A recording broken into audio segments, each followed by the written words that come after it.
혁신적인 사업 기회를 발견한 창업자는 인재와 자금을 확보하고 고객에게 제대로 된 가치를 주면서 크게 성장할 수 있어야 합니다.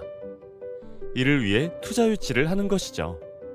그러기 위해서는 투자자에게 사업 계획을 설명할 필요가 있습니다. 오늘은 투자 유치를 위한 사업 개발 과정 콘3를 소개합니다. 우리는 이미 많은 경험을 했습니다. 고객을 관찰하고 고객에게 제품 설명도 해보고 평가도 받았습니다. 단기간의 프로젝트를 통해서 최소 기능 제품도 만들었습니다. 아이디어라는 씨앗을 가지고 시작해서 작은 땅에 씨앗을 심고 키워서 모판을 만든 겁니다. 이번에는 모내기를 할 땅과 농기구를 마련할 자금을 구하는 단계입니다. 투자 유치는 무엇일까요? 사람들은 대부분 사업계획서를 가지고 나가서 돈을 구해오는 것이라고 말합니다. 투자자는 돈이 많은 사람들이고 그들에게 잘 보여야 투자를 받을 수 있다고 생각합니다. 하지만 실제 투자 유치는 주식을 파는 행위와 같습니다. 우리가 가지고 있는 사업적 가치의 일부를 투자자에게 파는 것입니다. 돈을 빌리는 것이 아니라 사업적 가치를 파는 일이기 때문에 사업을 보다 간결하고 명확하게 설명할 줄 알아야 하죠.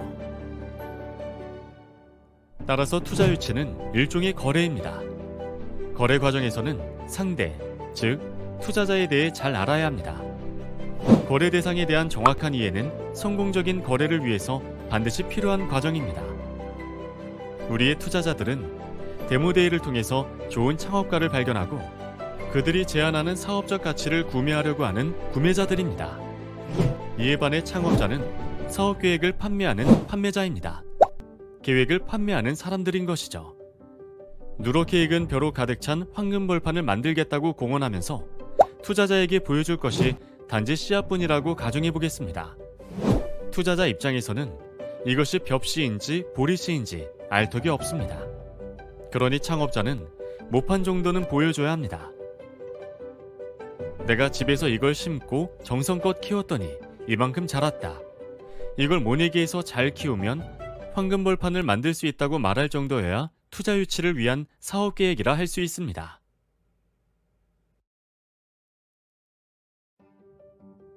만약 회사의 대표가 회사 지분을 100% 가지고 있다면 한 번도 회사의 가치를 팔아본 적이 없다는 뜻입니다. 대표는 회사의 가치를 함께 만들어갈 팀원에게 먼저 주식을 팔아야 합니다. 좋은 팀원이 참여하면 회사의 가치가 올라갑니다. 투자자를 만나기 전에 좋은 팀원을 먼저 확보하세요. 투자자는 현재 주식을 누가 가지고 있는지 알고 싶어 합니다. 투자자는 투자금을 제공해준 출자자들을 위해 수익을 내야 하는 사람입니다. 그래서 좋은 창업팀을 고르기 위해 까다롭게 질문하고 제대로 알아내려고 합니다. 수익을 내야 하기 때문입니다. 자, 지금부터는 투자자에 대한 이해를 높일 수 있는 영상을 보도록 하겠습니다. 먼저 투자자의 분류에 대해 알아보죠. 일반적으로 접하는 국내의 주요 투자자 유형을 관련 법규에 따라 정리해본 다음의 도표를 보면 스타트업 입장에서는 이렇게 복잡한 투자자 유형을 하나씩 정확하게 인지해야 하나라는 걱정이 들 수가 있습니다. 하지만 그럴 필요까지는 없고 분류에 따른 대략적인 특성만 알고 있으면 됩니다. 먼저 개인일 경우에는 투자금이 소규모일 가능성이 높고 조력이 조직적이지 못할 가능성이 있습니다. 하지만 개인 간의 편차가 커서 실력 있는 엔젤 투자자가 기관 투자자보다 조력 측면에서 더 큰 도움을 줄 때도 있습니다. 그리고 일원화된 창구가 없는 엔젤 클럽 또는 투자형 크라우드 펀딩 경우 출자자별로 개인 의견을 개진할 가능성이 높아 각 출자자와 별개의 채널로 소통할 필요성이 있는 것이 큰 차이점입니다.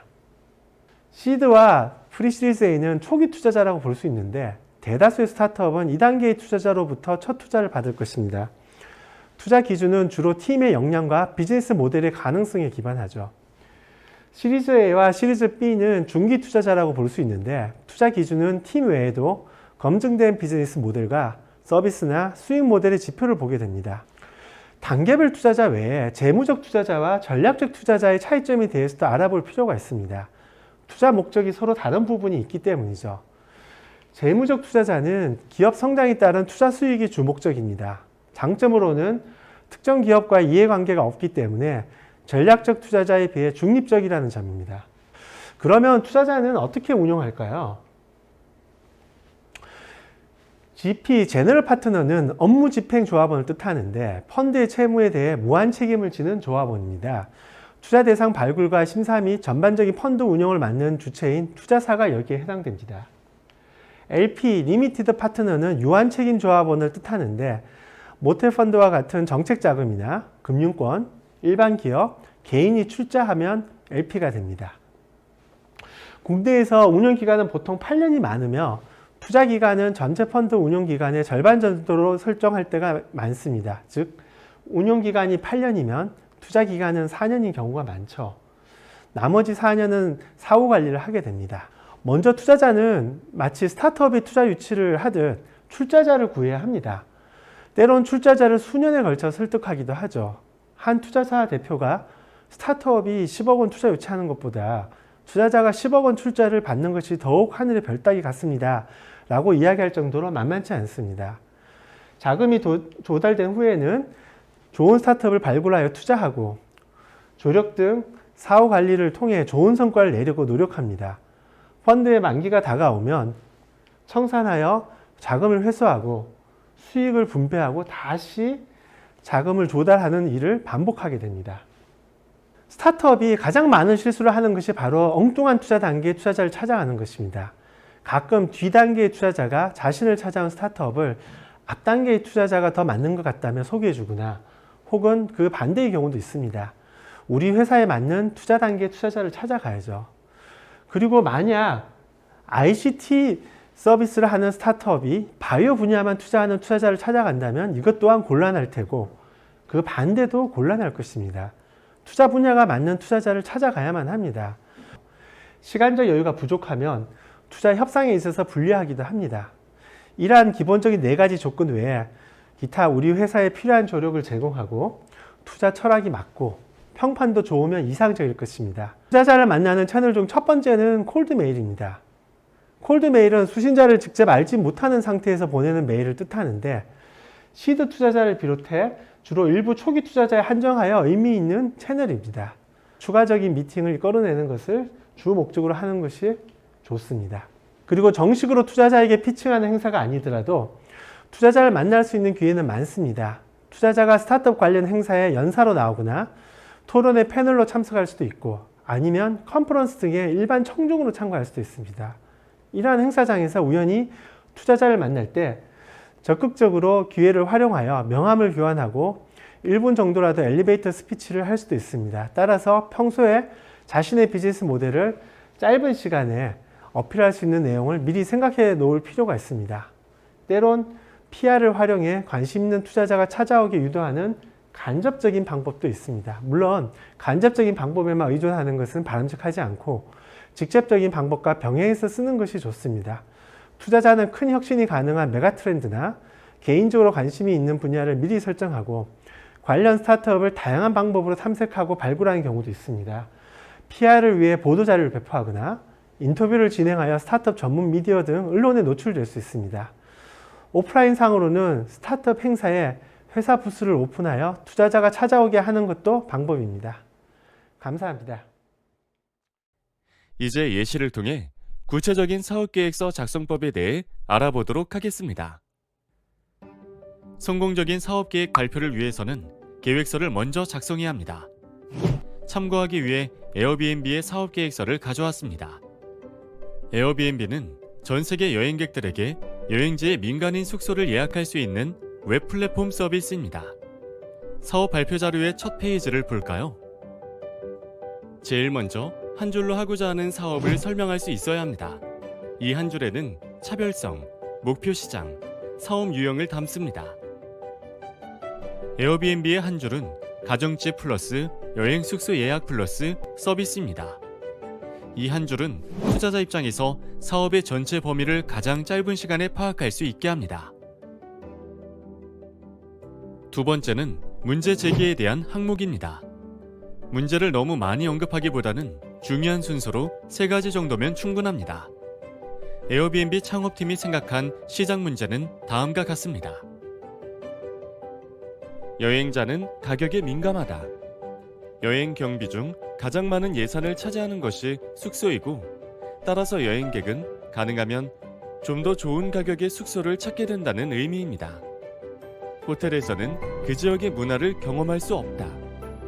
호텔은 대부분 비슷하기 때문에 그곳이 서울이든 동경이든 혹은 유럽에 간다 해도 같은 호텔에 머물면 여행지의 문화를 경험할 수 없다는 뜻입니다. 내 집을 여행객에게 빌려줄 수 없다. 상당히 많은 집들이 비어있고 다른 사람의 집에서 머물러 보고 싶은 사람은 많지만 이를 연결해주는 곳은 없습니다. 사업 발표에서는 문제 정의가 가장 중요합니다. 투자자들이 창업자가 제기한 문제에 공감한다면 투자 유치는 반 이상 성공한 셈입니다. 다음은 해결책 제시입니다. 빈집을 여행객들에게 빌려줄 수 있는 웹 플랫폼 서비스를 제공하겠다고 할 때는 구체적으로 어떤 형태의 서비스를 제공할지 말할 수 있어야 합니다. 앞서 제기된 문제의 해결책인 여행객들은 호텔보다 저렴한 비용의 숙소를 이용할 수 있고, 현지인은 집을 활용해서 돈을 벌 수 있고, 여행객은 현지인의 집에서 숙박하면서 문화적인 경험을 해야 합니다. 문제를 하나하나 해결하는 과정을 설명해야 합니다. 또 이런 계획이 현실적으로 가능한지에 대해서도 설명해야 합니다.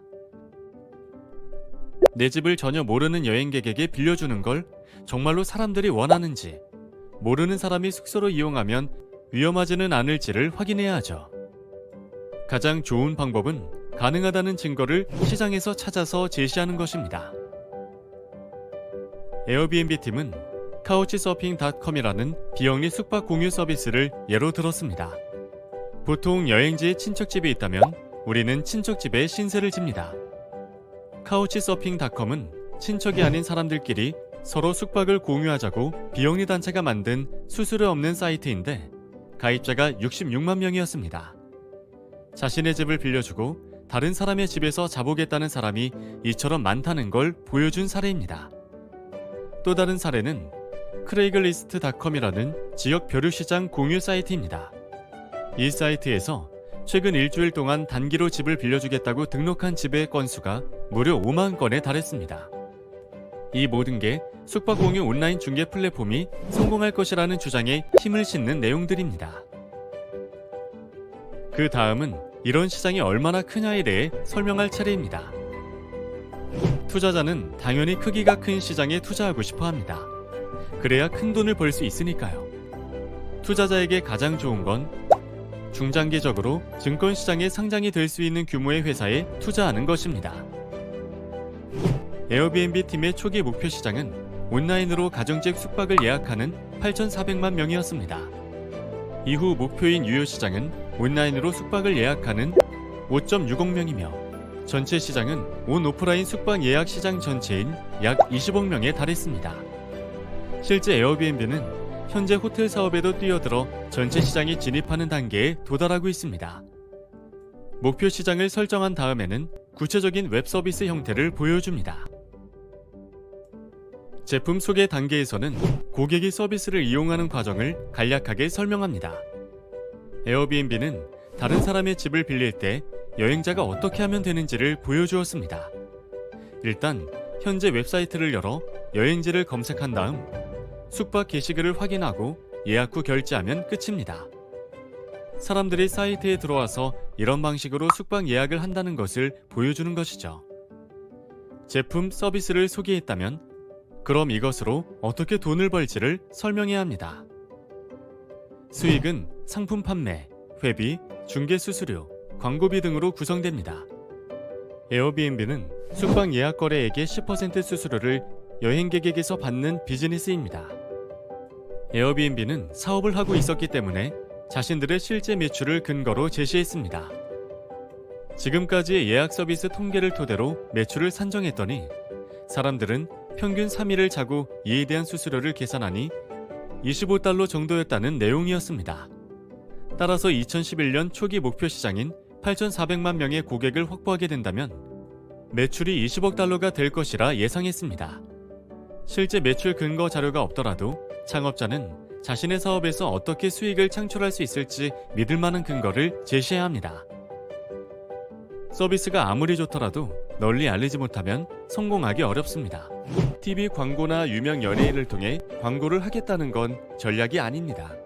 이제 마케팅 전략은 돈을 사용하지 않거나 최소한의 비용으로 최대한의 고객을 확보하는 방법에 대한 방안을 의미합니다. 첫 번째, 이벤트. 원거리에서 행사가 있을 때는 사람들이 방을 구해야 하는데 행사를 주관하는 입장에서는 참여자들의 숙박 문제를 해결해야 한다. 그러므로 행사 주관 업체와 제휴해 홍보를 진행한다. 두 번째, 제휴 마케팅. 여행 온 사람은 차를 예약하는데 예약 서비스와 제휴해서 홍보하겠다. 세 번째, 그로스 해킹. 집주인이 에어비앤비에 빈 방을 등록하면 월세 공고를 하는 사이트인 크레이글리스트에도 자동으로 업로드가 되도록 하겠다. 집주인으로서는 에어비앤비에서 집 사진도 예쁘게 찍어주고 크레이글리스트에 자동으로 등록까지 해주니 훨씬 이득입니다. 이처럼 그로스 해킹은 비용을 들이지 않고 마케팅을 하는 전형적인 마케팅 전략입니다. 시장 경쟁 위치는 시장에서 우리가 어떤 위치를 차지하려고 하는지를 나타내는 표입니다. 표를 만들 때는 가로와 세로로 시장을 구분하는 기준 항목을 정해야 합니다. 보통 가격이나 품질 또는 거래 속도, 편의성 등으로 나누기도 합니다.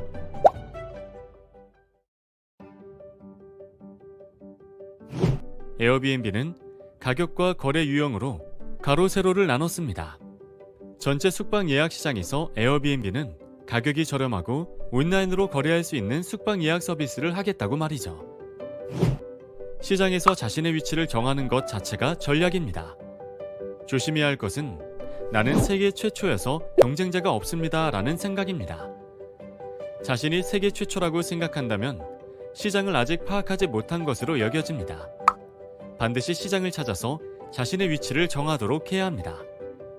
경쟁 우위 요소는 우리가 경쟁자보다 잘할 수 있는 것이 무엇인지 그 근거를 구체적으로 제시하는 항목입니다.